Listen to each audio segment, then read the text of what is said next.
Vamos como te decía, tener un mensaje especial el día de hoy.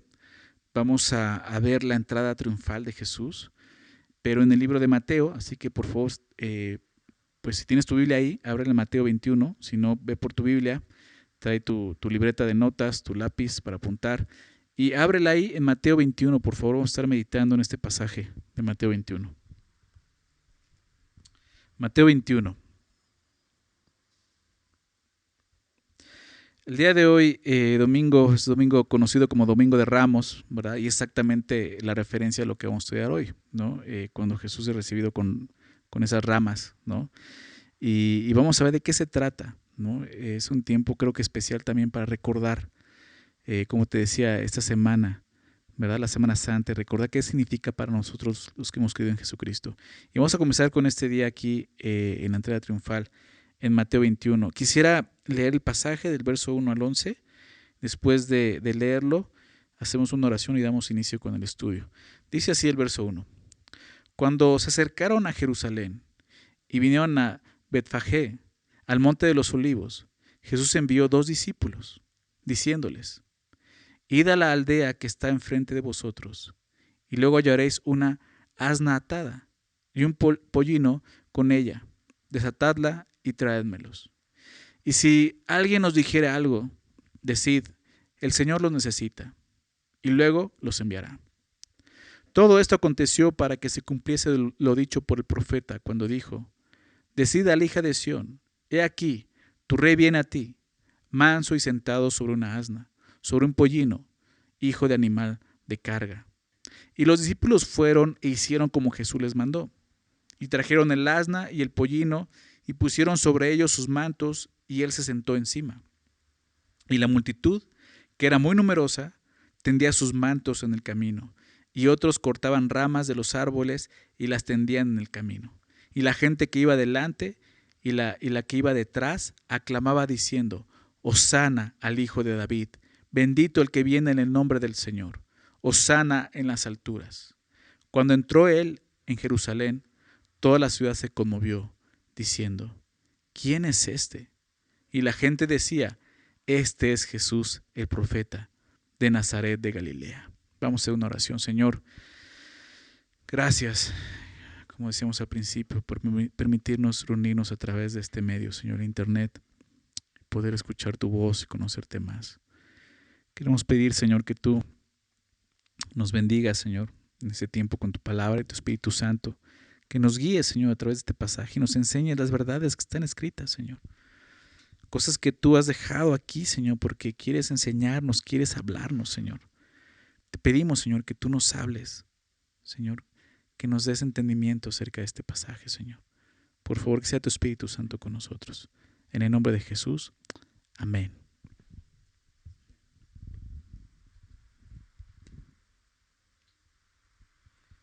Muy bien.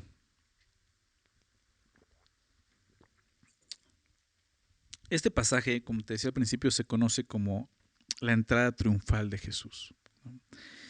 Y vamos a ver de qué se trata. La entrada triunfal, para empezar, se menciona en los 4 evangelios, ¿no? Eso me llama mucho la atención, ¿no?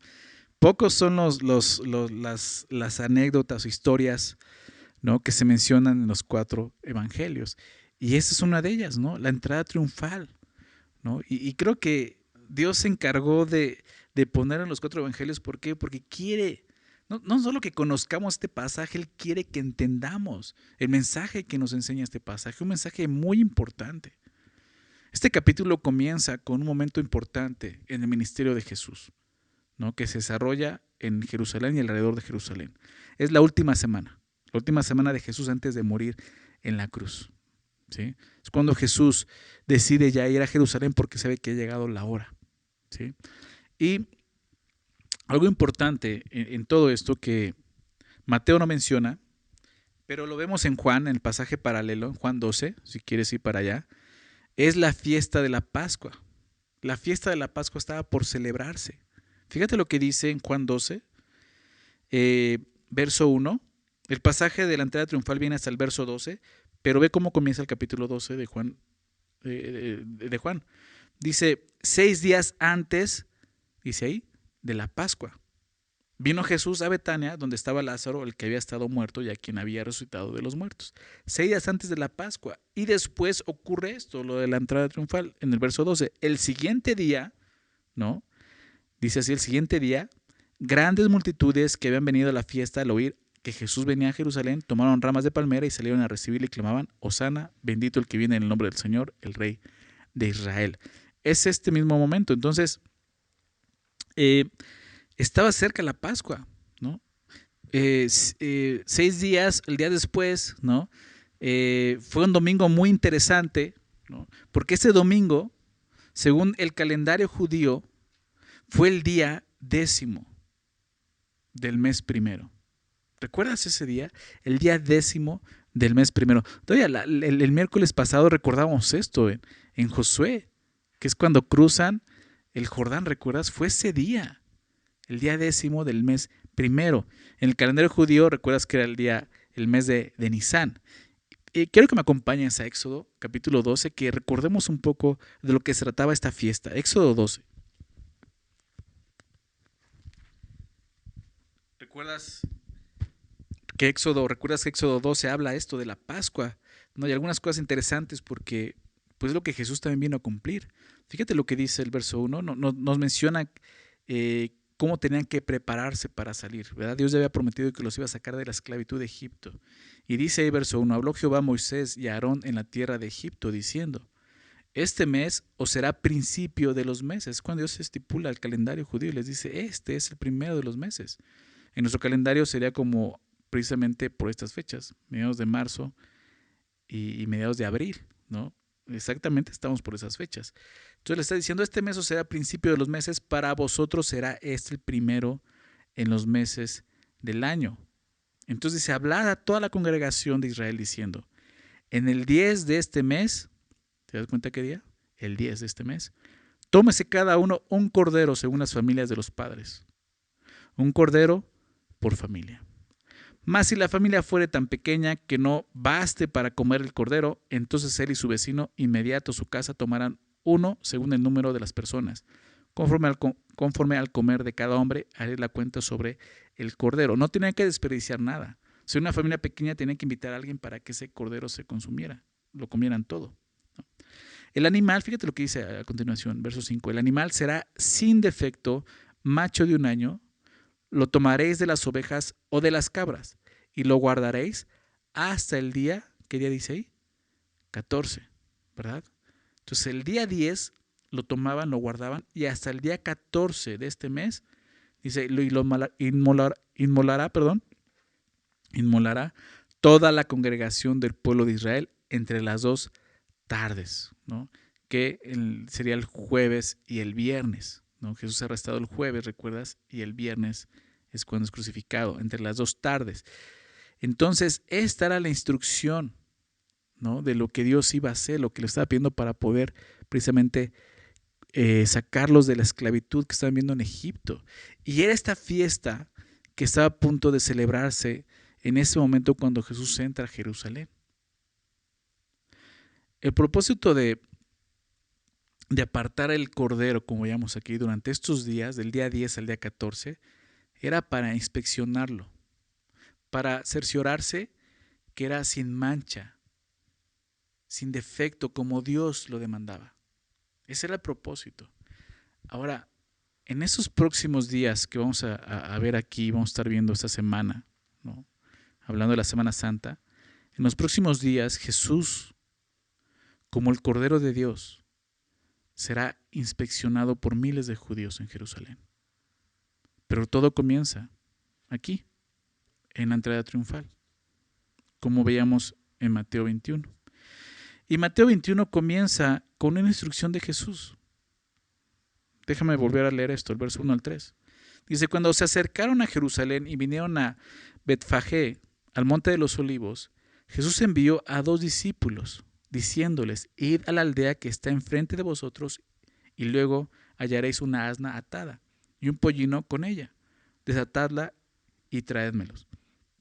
Y si alguien nos dijera algo, decid, el Señor los necesita y luego los enviará.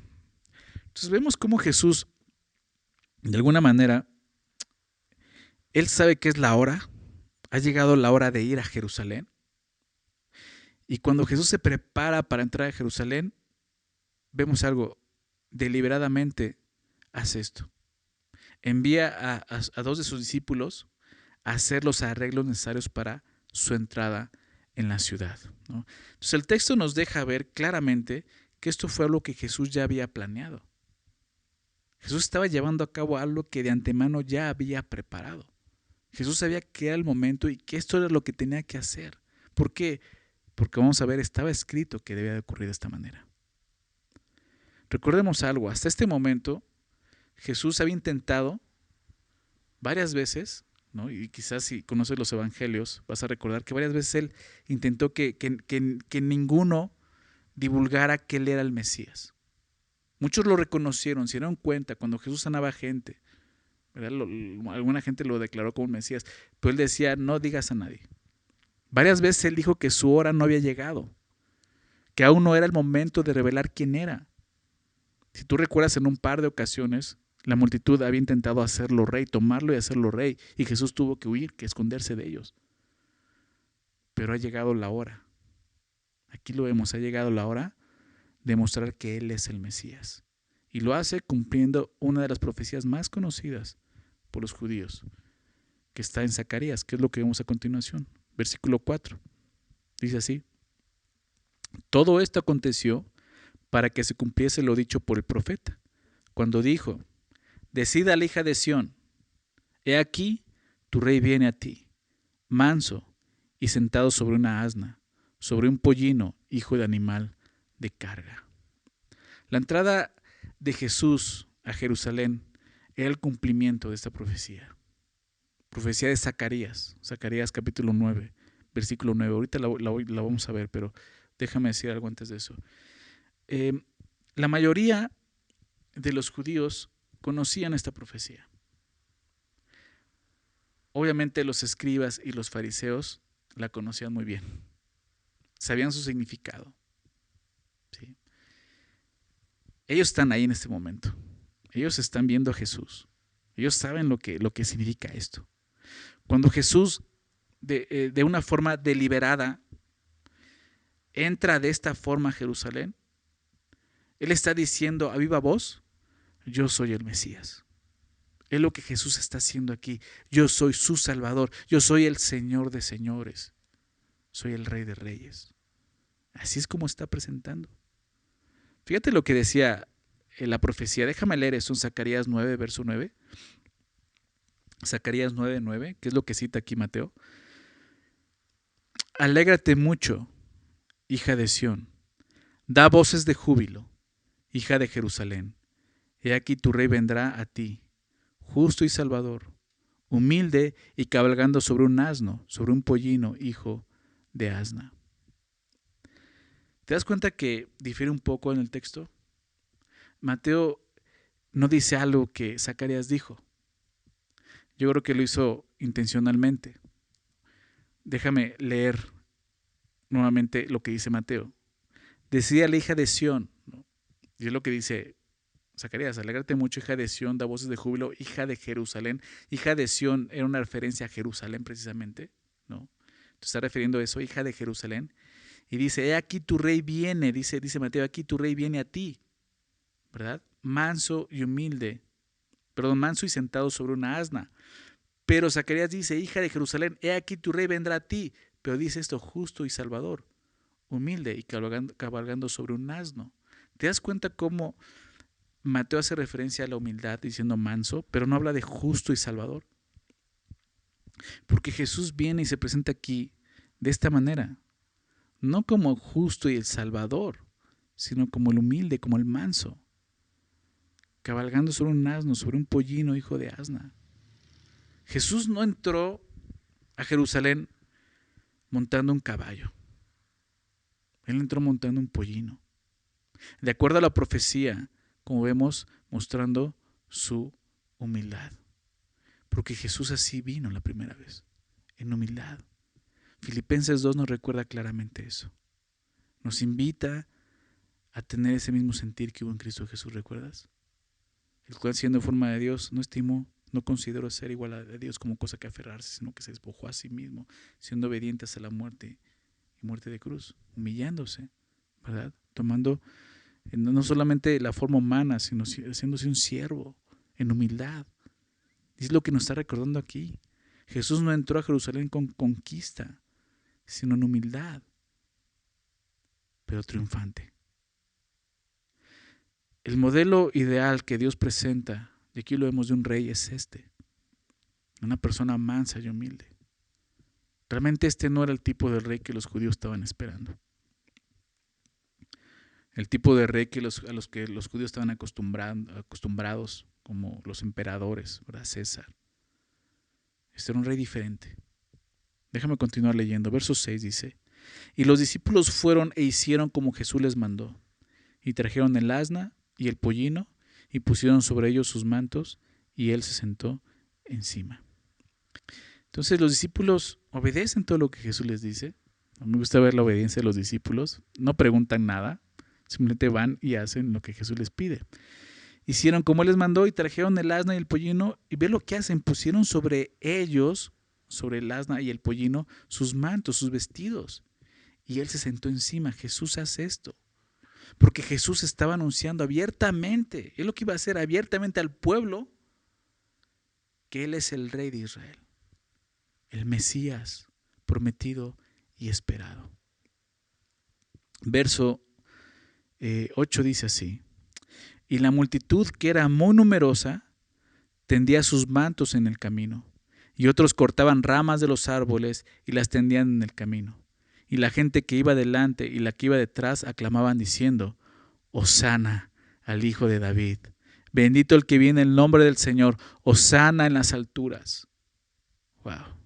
Qué imagen, qué es lo que está pasando aquí. Dice ahí que la multitud, que era muy numerosa. Creo que es importante poner atención a lo que nos está diciendo. Una multitud. Y Tiano nos dice algo mostrando un énfasis, que era muy numerosa. Recordemos nuevamente que la Pascua estaba cerca. Una de las 3 fiestas de los judíos más importantes, si no es que la más importante de las 3, era la Pascua, recordando la liberación de la esclavitud de Egipto. Una de esas fiestas a las que todos los judíos de edad adulta tenían que ir a festejar, a celebrar a Jerusalén. Multitudes de peregrinos iban a Jerusalén a celebrar esta fiesta. Déjame darte un dato. Según el historiador judío Josefo, en esa época, durante la Pascua, él dice que se sacrificaban 256,000 corderos. 256,000 corderos. Y se calcula que cada cordero alcanzaba por lo menos para 10 personas. Y como veíamos en el Éxodo, no puede desperdiciarse. Entonces, 10 personas por cordero, 250,000 corderos, 256,000 corderos. Entonces, esto nos dice algo. En Jerusalén había más de 2 millones de personas en la Pascua. En esa ciudad, más de 2 millones de personas. Entonces, cuando dice esto, y la multitud, que era muy numerosa, claro, había mucha gente. Yo cuando en el momento pensaba en la entrada triunfal, quizás te pasó a ti, ¿no? Pensabas en un lugar pequeñito, una puertita, ¿no? Que pasaba por ahí en la ciudad y unas cuantas personas. No está pasando eso. Ni siquiera una multitud que era muy numerosa. Yo sé que podemos pensar que eran decenas de personas, quizás cientos de personas, pero no, probablemente eran miles de personas las que estaban alabando a Jesús en este momento al entrar a la ciudad. ¿Te das cuenta? Miles de personas viendo a Jesús, clamando esto. Fíjate lo que dice el texto. Tendía sus mantos en el camino, y otros cortaban ramas de los árboles. En esta multitud estaban haciendo esto y las tendían en el camino. ¿Qué significaba esto? Este era un reconocimiento bien importante, un reconocimiento público del reinado de Jesús. Las hojas de palmera eran un símbolo de victoria. Era la manera en que los judíos estaban acostumbrados a recibir a la realeza. Por eso empezaron a hacer esto. Entonces ven a Jesús montado, o sea, lo conocían la profecía y decían, es el Rey, es el Cristo, es el Mesías.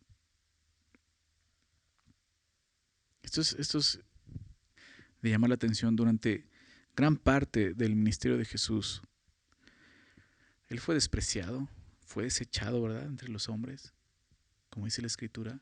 A menudo, y tú lo puedes ver, las multitudes le adoraban, lo seguían, pero podemos decir así que era por conveniencia, por lo que Él podía darles. La mayoría de ellos se rehusaba a hacer un compromiso personal con Él. Pero este día, aquí, este domingo, la multitud y sus seguidores honran a Jesús.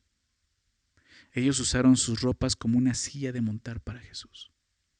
Echaron sus ropas al suelo como una especie de alfombra roja. ¿Para qué? Para que un asno pase por ahí, un pollino. Obviamente Jesús lo iba montando. Digo, teniendo en cuenta el costo y el valor de la ropa en ese tiempo, este fue pues un elogio muy generoso para Jesús. Y pregunto esto: si Jesús entrara en este momento por ahí, por la puerta de tu casa, ¿cómo lo recibirías?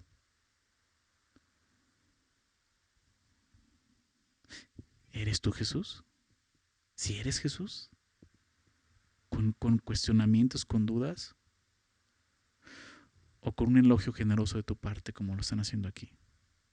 Lo están adorando. ¿Pero qué tipo de adoración recibiría Jesús? Digo, lo más importante para nosotros es entender que, y creer, no solo entender, creer que Jesús está con nosotros, ¿verdad? Él no necesita entrar por esa puerta para que lo honremos y adoremos, porque Él ya está dentro. Pero Él quiere entrar por la puerta de nuestro corazón. Recuerda esto, porque eso es lo que está pasando aquí en este momento. La gente lo está adorando, pero vamos a ver que esta adoración no es correcta. Fíjate lo que sucedió, ahorita vamos a llegar a eso, pero el verso 9 dice: y la gente que iba delante y la que iba detrás aclamaba diciendo: Hosana al Hijo de David, bendito el que viene en el nombre del Señor, Hosana en las alturas. ¿Qué significa esto? De repente puedes escucharlo decir, son frases muy religiosas. Tiene un significado muy especial y simbólico. Hosana es una palabra hebrea. ¿Qué significa esto? Sálvanos ahora. Es un grito de salvación. Sálvanos ahora. Y tanto esta frase como la siguiente línea que vemos aquí son una cita del Salmo 118. Déjame leer este Salmo 118. Si quieres acompañarme, puedes leerlo ahí en casa también. Salmo 118, verso 25 y 26. Fíjate lo que dice el Salmo. Oh Jehová, sálvanos ahora, Hosana. En hebreo es Hosana. Sálvanos ahora, te ruego. Es un ruego, ¿te das cuenta? De salvación. Te ruego, oh Jehová, que nos hagas prosperar ahora. Verso 26. Bendito el que viene en el nombre de Jehová. Desde la casa de Jehová os bendecimos. Esto es lo que ellos están aclamando. Es muy interesante porque este salmo está en una sección de los salmos llamados Hayel o Jalel, los salmos 113 al 118. Estos salmos se cantaban en la época de la Pascua, cuando celebraban la Pascua. De modo que esas palabras pues realmente están frescas en la mente de toda la multitud que está aquí. Ven a Jesús y recuerdan la Pascua y al ver esto tú puedes decir, wow, Israel está reconociendo a Jesús como el Mesías, como su Señor.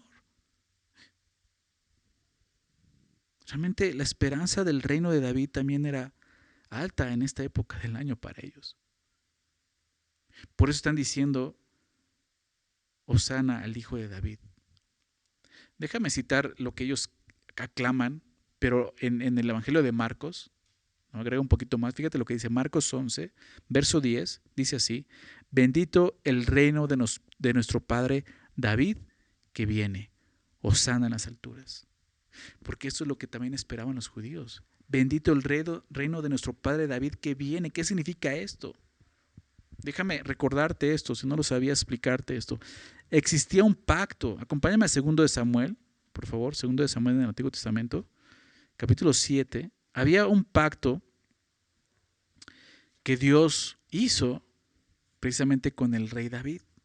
Y ese pacto lo vemos aquí en 2 de Samuel, capítulo 7 precisamente, ¿sí?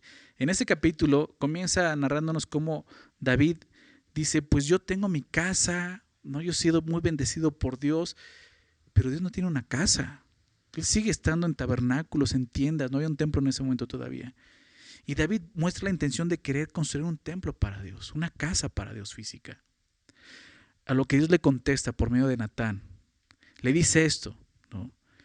Por medio de Natán, el profeta Natán, Dios le dice eso a David. Voy a leer desde el verso 12 de ahí de 2 de Samuel 7, verso 12 dice, y cuando tus días sean cumplidos, Dios le empieza a decir esto, y duermas con tus padres, yo levantaré después de ti a uno de tu linaje, el cual procederá de tus entrañas y afirmaré su reino. Él edificará casa a mi nombre. ¿Te das cuenta?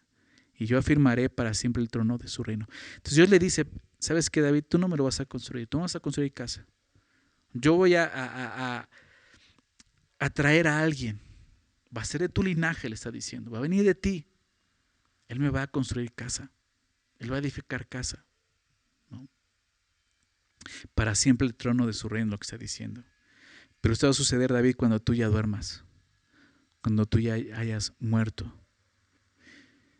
Claro, muchos pensaron, es Salomón. Y sí, de una manera se cumple la profecía en el sentido de que Salomón sí construye el templo, ¿verdad? Pero Dios está hablando de alguien más, ¿verdad? Porque dice esto, él edificará casa a mi nombre. Y yo firmaré para siempre el trono de su reino. El trono del reino de Israel ya no existe el día de hoy. Fíjate lo que dice, yo le seré el padre y él me será mi hijo. Y si él hiciere mal, yo le castigaré con vara de hombres y con azotes de hijos de hombres. Pero mi misericordia no se apartará de él como lo aparté de Saúl, al cual quité de delante de ti. Y será firmada tu casa y tu reino para siempre delante de tu rostro. Y tu trono será estable. ¿Cuánto tiempo dice ahí? Eternamente. ¿Te das cuenta? Un reinado eterno. Entonces, esta es la profecía, ¿no?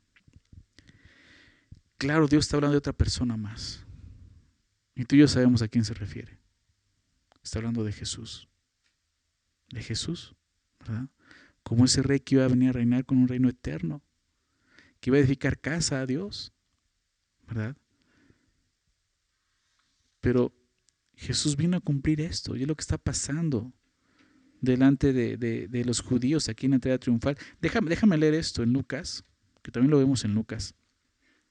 Cuando inicia el Evangelio de Lucas, verso 31, que es cuando llega el anuncio del nacimiento de Jesús, ¿no?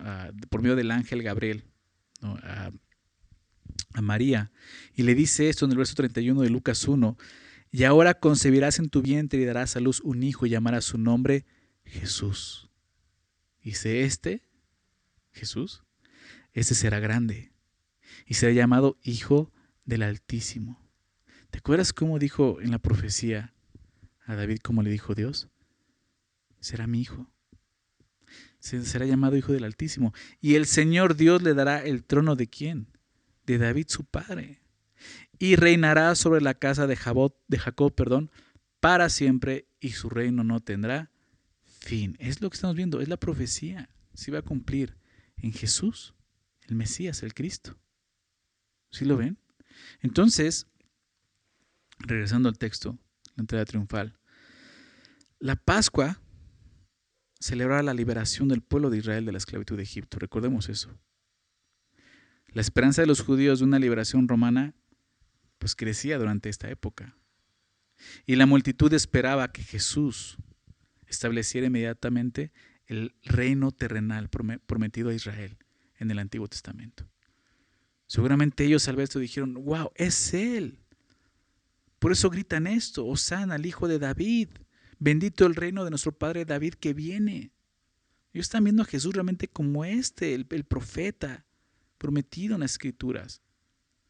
Están viendo a Jesús como el Mesías. Ahora, la palabra Hosana, te decía hace un rato, significa sálvanos ahora. Es un grito de auxilio, sálvanos ahora. Y aunque originalmente era eso, un grito de socorro, esta expresión llegó a ser una exclamación de alabanza. Algo similar a ¡Viva el Rey! ¿No? Así es lo que estaban exclamando. Era la expresión apropiada para reconocer a Jesús como el anunciado, como el que viene en el nombre del Señor. Es lo que está haciendo Israel. Ellos están diciendo, eres tú nuestro Mesías, eres tú nuestro esperado Rey. Pero hay un problema. Ellos solo lo veían así como un salvador nacional y político, no como un salvador espiritual. Esta multitud, al gritar, salva ahora, tenía en mente una salvación, pero no la salvación que Jesús traía en este momento. La salvación para ellos era una salvación política que los liberara de la opresión de los romanos. Es lo que ellos decían, ya viene a liberarnos de esta opresión. Los judíos esperaban eso, que ahora Jesús derrotara a los romanos y pues libertara a la nación de Israel. Pero ese no era el plan de Dios. Ese no era el plan de Dios, ¿verdad? Israel no ha entendido. No había entendido que los caminos de Dios no son nuestros caminos. Nuestros planes no son nuestros planes, son diferentes, ¿verdad? Pero Dios quiere esto, la paz para todos. Déjame decir algo más aquí. Esta fue la única ocasión en la que Jesús permitió una demostración pública de adoración hacia Él. En ninguna otra parte del Evangelio ves eso, públicamente. Y lo hizo por dos razones. La primera fue el cumplimiento de la profecía de Zacarías, como hemos visto. Era necesario que se cumpliera esto. Y la segunda fue esta: incitar a los líderes judíos a actuar en contra de Jesús. ¿Por qué? Porque ha llegado el tiempo. Esos líderes judíos desde antes ya querían matar a Jesús, pero ellos no lo querían hacer en el tiempo de la Pascua. Más adelante vemos eso en Mateo. Ellos dijeron, vamos a esperar que no sea en el tiempo de la Pascua. Pero la voluntad de Dios era que su Hijo fuera sacrificado en la Pascua, como el Cordero de Dios que quita el pecado del mundo. Ese es el plan de Dios. Pero ellos no lo vieron. Déjame terminar leyendo esto. El verso 10 dice, cuando entró él en Jerusalén, toda la ciudad se conmovió diciendo, ¿quién es este? Y la gente decía, este es Jesús el profeta de Nazaret de Galilea. La gente, entra Jesús, dice ahí, cuando entró él en Jerusalén, llega a la ciudad.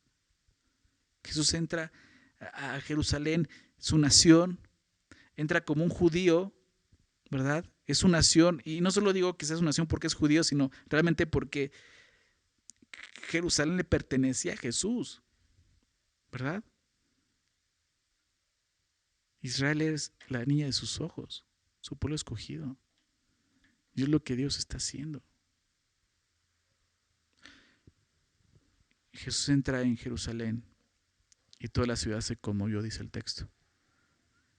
No sabían qué estaba pasando.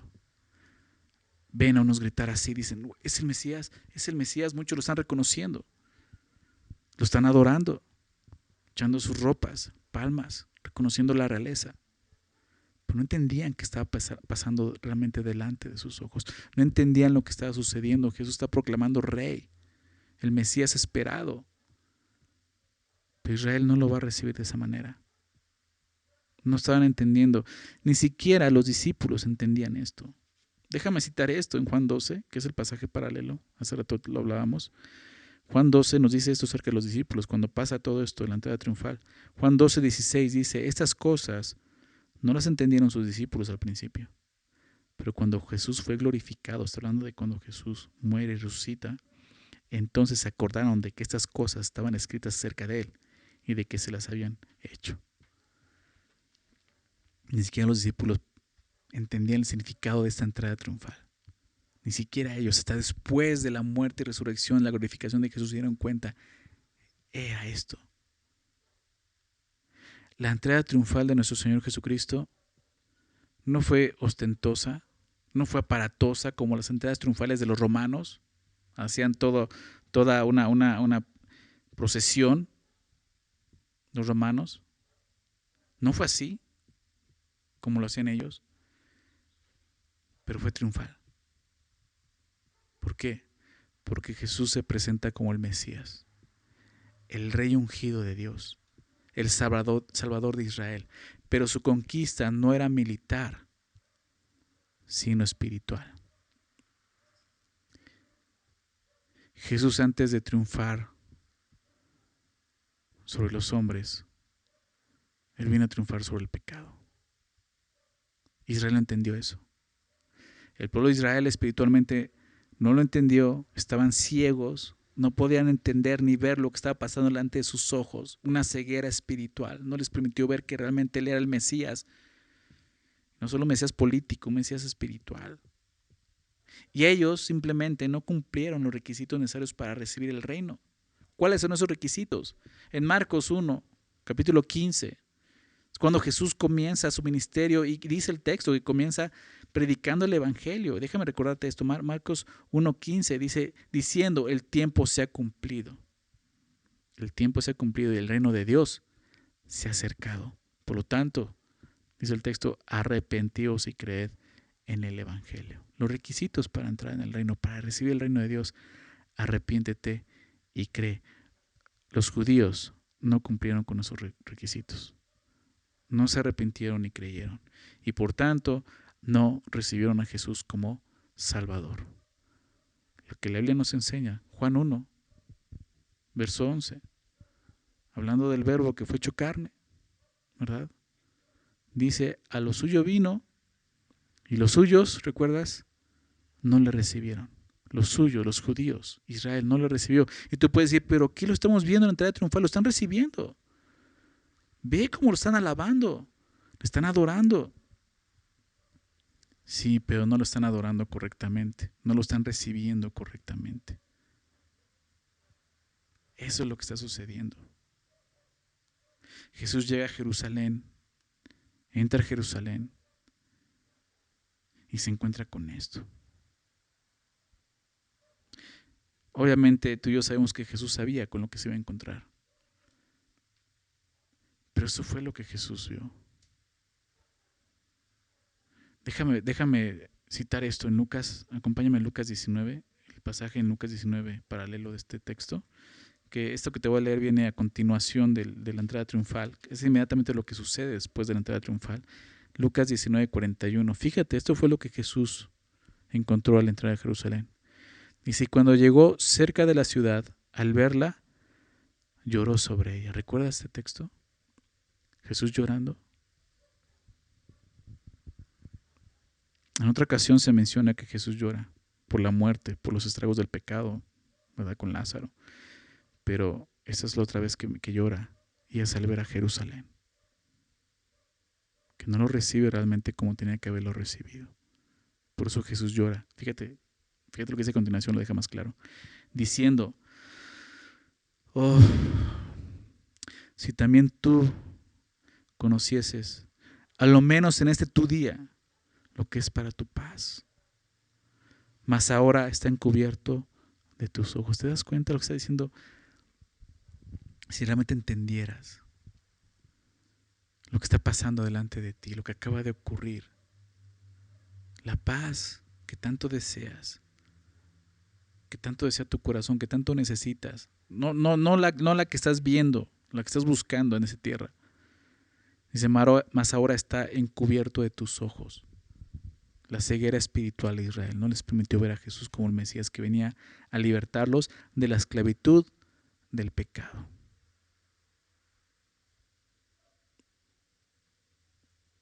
Me recuerda a la historia de Jesús en Juan 8, cuando Jesús les dice, y conocerán la verdad y la verdad os hará libres. ¿Y recuerdas qué pasa con los judíos que habían creído en Él y lo seguían? Se ofendieron. Nosotros somos hijos de Abraham, no somos esclavos de nadie.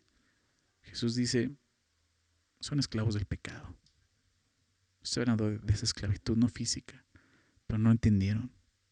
Cuando Jesús entró en Jerusalén sobre este pollino, cumpliendo la profecía de Zacarías, Ellos no vieron que Jesús vino a triunfar sobre el pecado.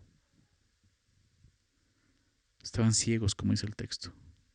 Dice Lucas 19:43, dice, porque vendrán días sobre ti. Y ese es el dolor de Jesús, darse cuenta de esto. Tuvieron la oportunidad y no vieron. Porque vendrán días sobre ti cuando tus enemigos te rodearán con vallado y te sitiarán y por todas partes te estrecharán y te derribarán a tierra y a tus hijos dentro de ti y no dejarán en ti piedra sobre piedra por cuanto no conociste el tiempo de tu visitación. Jesús está diciendo, no reconocieron el momento en que yo vine. ¿Quién nos visitó? No lo reconocieron, no lo pudieron ver. Van a padecer, van a sufrir. ¿Hasta cuándo? Hasta que Jesús venga por segunda vez. Es cuando todo Israel va a verlo. Van a llorar ellos ahora al decir, eras tú. Qué triste. Eso es lo que está pasando aquí. El pueblo de Israel lo iba a desechar, lo iba a despreciar. Tú dices, pero ¿quién no lo está despreciando? En menos de una semana, mucha gente de esta multitud va a estar gritando, crucifícale a Pilato. No nos importa, Él no es nuestro Mesías, crucifícale. Él no es el Cristo, Él no es nuestro Rey, crucifícale. Por lo tanto, Jesús, cuando oye estas palabras, cuando oye a la gente gritar, aclamar, Hosana al Hijo de David, bendito el que viene en el nombre del Señor, Hosana en las alturas, Jesús sabía que todas estas alabanzas estaban vacías. No estaba mal que ellos gritaran Hosana al Hijo de David, bendito el que viene en el nombre del Señor, Hosana en las alturas. Lo que estaba mal es que su adoración era falsa, no era genuina. ¿Y sabes por qué? ¿Por qué es falsa? Y nosotros podemos estar cometiendo ese mismo error que están cometiendo los judíos. Cuando empezamos a adorar a Dios, no como Él nos pide que le adoremos, sino como nosotros queremos adorarle. Es una adoración falsa, vacía, no sirve. Eso es lo que pasó con Israel. Jesús vino diciendo, yo soy el Mesías, vengo a libertarlos del pecado. Ellos dijeron, no, queremos un Mesías que nos liberte de la esclavitud de Roma. A ese Mesías sí lo adoramos, a ti no te adoramos. Ese es el corazón del ser humano. Aún en la adoración mostramos egoísmo. Y esa adoración, como te decía, es falsa, no es verdadera. Creo que un pasaje donde claramente nos habla de una adoración verdadera es Romanos 12:1. ¿Recuerdas ese pasaje? Pablo nos invita a eso, a considerar lo que Dios ha hecho. Así que, hermanos, os ruego por las misericordias de Dios que presentéis vuestros cuerpos en sacrificio vivo, santo, agradable a Dios, que es vuestro culto racional. Nos invita a eso, a considerar todo lo que Dios ha hecho. No solo por los judíos, por nosotros, los gentiles. Y entonces la respuesta es algo lógico. Culto racional habla de una adoración racional, lógica. Pero ¿cómo tenemos que presentarnos? Dice, como un sacrificio vivo. Nuestros cuerpos, no solo nuestro espíritu, alma, nuestro cuerpo como un sacrificio vivo. ¿Qué significa esto? Creo que Jesús nos lo dijo cuando nos invita a seguirle, ¿verdad? Todo el que quiera venir en pos de mí, nieguese a sí mismo y tome su cruz cada día y sígame. Es ese sacrificio vivo, todos los días vivir para Él, sacrificarnos para Él. Santo es apartado. Ya no vivir para este mundo, siguiendo la corriente de este mundo, vivir dedicados, apartados, consagrados para Dios. Y obviamente agradables a Dios, siendo agradables para Él. No, esa es la manera correcta. Una adoración correcta es no buscar adorar a Dios agradándome a mí, sino agradándole a Él como Él me pide que le honre, como Él me pide que le adore. Eso significa que necesito conocerlo. Necesito tener una relación con Él y saber quién es Él.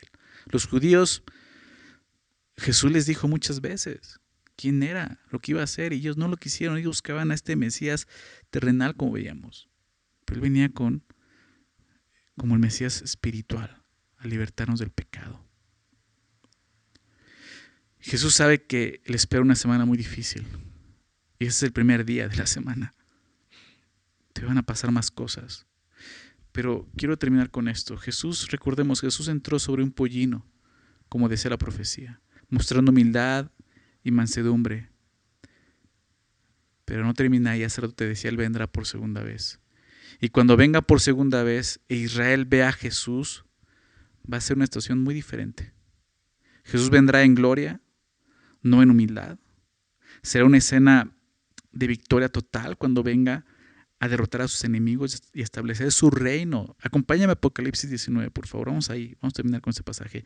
Él va a establecer ese reino eterno, como decía la profecía de David. ¿Recuerdas que le dijo Natán? Un reino eterno. Y aquí lo vemos, en Apocalipsis 19, vemos este pasaje, donde dice así, verso 11. Entonces vi el cielo abierto, y aquí un caballo blanco. Ya no es un pollino, ¿te das cuenta? Es un caballo blanco, y el que lo montaba se llamaba Fiel y Verdadero, y con justicia juzga y pelea. ¿Te recuerdas que Mateo omitió justicia? Aquí lo vemos, porque Jesús viene, pero ahora sí con justicia por segunda vez, y pelea. Sus ojos eran como llama de fuego, y había en su cabeza muchas diademas, y tenía un nombre escrito que ninguno conocía sino él mismo. Estaba vestido de una ropa teñida en sangre, y su nombre es el Verbo de Dios. ¿Quién es? Jesús. Es Jesús. Su ropa teñida de sangre, recordándonos su sacrificio, es el Verbo de Dios. Y los ejércitos celestiales, ya no va a venir solo en humildad, va a venir con todo un ejército. Y los ejércitos celestiales, vestidos de lino finísimo, blanco y limpio, le seguían en caballos blancos. ¿Te das cuenta? Ellos son caballos. De su boca sale una espada aguda para ir con ellas a las naciones, y él las regirá con vara de hierro, y él pisa el lagar del vino del furor y de la ira del Dios Todopoderoso. Y en su vestidura y en su muslo tiene escrito este nombre: Rey de Reyes, Señor de Señores. Jesús vendrá así. Montar un pollino significaba humildad, mansedumbre. Montar un caballo significa justicia, guerra. Jesús vendrá por segunda vez e Israel lo va a ver. Y se va a lamentar como Jesús se lamentó cuando vio a Jerusalén después de la entrada triunfal. Pero se van a lamentar al darse cuenta que era el Mesías y que no lo reconocieron como tenían que haberlo hecho. El trágico problema de los judíos fue rechazar a Jesús porque Él no cumplió sus expectativas. Ellos querían un rey que los libertara de la opresión romana, un libertador terrenal, ¿recuerdas? Ellos solo veían el aquí y el ahora. Podríamos decirlo así, amaban más su vida en esta tierra que en la eternidad. Por eso no entendieron lo que Jesús vino a hacer primero. Y ese es el problema. Si tu mentalidad está solo aquí en el aquí y ahora, en esa tierra, no vas a entender lo que Jesús vino a hacer. El día de hoy nuestro mundo está viviendo una situación difícil. Todos están esperando salvación, pero ¿salvación de qué? Muchos siguen viendo a Jesús y gritan: Hosana, sálvanos. Pero no saben de qué. Hoy es día de considerar una vez más quién es Jesús y lo que vino a hacer. Porque si solo estás esperando que Jesús te libere de esta pandemia, ¿verdad? De esta infección, de este virus, no quiere decir que no ores, que no pidamos a Dios que nos libre. Pero si solo tu mente está en eso, entonces lo estás viendo como lo vieron los judíos de su tiempo, como un libertador terrenal. Pero Jesús es más que eso. Recuerda esto: Jesús es el Cordero de Dios que quita el pecado del mundo.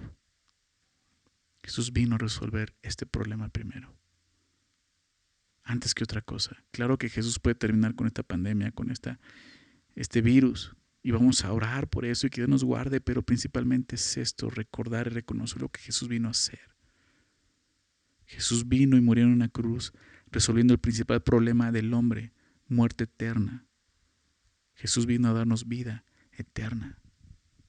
Él vino a resolver eso. Y yo quiero invitarte, si no has visto a Jesús de esta manera, que el día de hoy lo veas así, como el gran libertador y salvador que es del pecado. ¿Qué necesitas hacer? Lo veíamos con los judíos, lo que ellos no hicieron: arrepentirse y creer, ¿verdad? Veamos cómo Juan 11 dice: a los suyos vino y los suyos no le recibieron, pero dice el verso 12: mas a los que le recibieron, a los que creen en su nombre, les dio potestad de ser hechos hijos de Dios. Y esa es la oportunidad: recibirle, ya no rechazarle. ¿Cómo? Creyendo en su nombre. ¿Qué significa eso? El nombre es Jesús, que significa el Salvador. Creer que Él es tu Salvador, que Él vino primeramente a resolver un problema de muerte eterna del pecado, muriendo en la cruz por ti. Creer eso, entonces serás un hijo de Dios y tendrás vida eterna, salvación. Dios está invitando, si no has creído en Jesús, que creas el día de hoy, que no seas como estos judíos. Y nosotros que hemos creído, nos recuerda que nuestra adoración tiene que ser genuina. No adorarle como nos queremos, sino como Él nos pide que lo hagamos, ¿verdad? Quisiera terminar orando y con esta invitación, orando por ti. Si tú no has creído en Jesús, yo te quiero invitar a que le pongas tu fe en Él y creas y tengas salvación, vida eterna. Solo tienes que hacer lo que veamos ahorita. Tienes que confesar con tu boca esto, que Jesús es el Señor, que Él murió y resucitó para darnos vida eterna. Creer, en verdad creer que Él es Él y arrepentirte de tus pecados. Si tú quieres hacer eso, te voy a pedir que me acompañes en esta oración, que repitas después de mí. Es muy sencillo hacerlo, simplemente repite esto, con todo tu corazón dilo. Señor Jesús, este día reconozco mi pecado, reconozco mi maldad. El día de hoy reconozco que tú viniste a morir en esa cruz, pagando el precio de mis pecados. Que mi mayor problema era ese, la muerte por mi pecado. Reconozco que tú moriste en la cruz llevando el precio de mi maldad y que ahora simplemente por creer tengo vida eterna. El día de hoy me arrepiento y confieso mi pecado y te recibo a ti como Señor y Salvador. En el nombre de Jesús. Amén. Y quisiera terminar dándole gracias a Dios por este tiempo, por su palabra, y dándole gracias por su palabra y lo que Él nos habló el día de hoy, lo que hemos creído, que Dios nos dé esa fe, ¿no? Y gracias porque nos recuerda esto, la esperanza que tenemos. ¿Okay? Señor, te damos gracias y agradecidos por esas personas que el día de hoy te recibieron como Señor y Salvador. Te pedimos que tú hagas tu obra en ellos, Señor, que tú les guíes, que tú edifiques sus vidas en Cristo, Señor. Que en todo momento, Señor, sea tu Espíritu Santo llevándoles, Señor. Entendiendo, Señor, tu palabra, por favor. Los que hemos creído, ayúdanos, Señor, a considerar lo que nos hablaste, una adoración pura, genuina, Señor. Que realmente, Señor, podamos alabarte con todo lo que somos, no solamente, Señor, con cánticos vacíos, sino con todo un corazón lleno de ti, Señor. Adorándote en ti en todo, Señor, por favor. Te damos gracias, Señor, gracias por ese tiempo, gracias por amarnos, gracias por recordarnos que en ese tiempo tú sigues siendo ese Rey de Reyes, Señor de Señores. Te alabamos, en el nombre de Jesús. Amén.